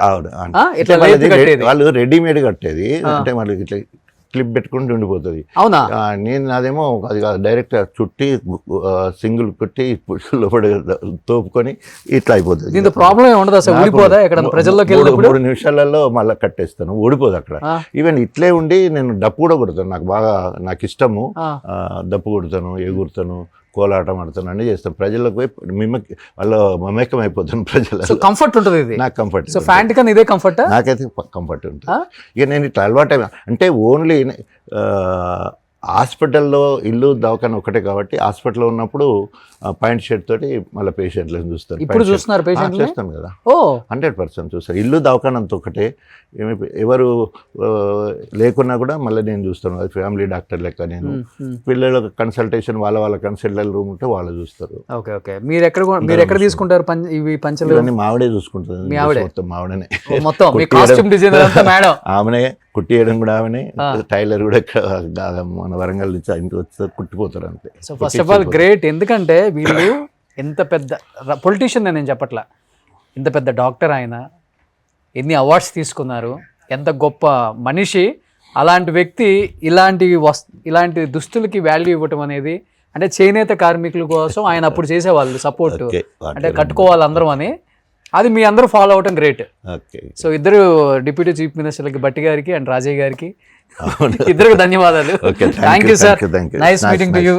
సుమన్ టీవీలో మీ పర్సనల్ అండ్ బిజినెస్ ప్రమోషన్స్ కోసం కింది నెంబర్కి కాంటాక్ట్ చేయండి.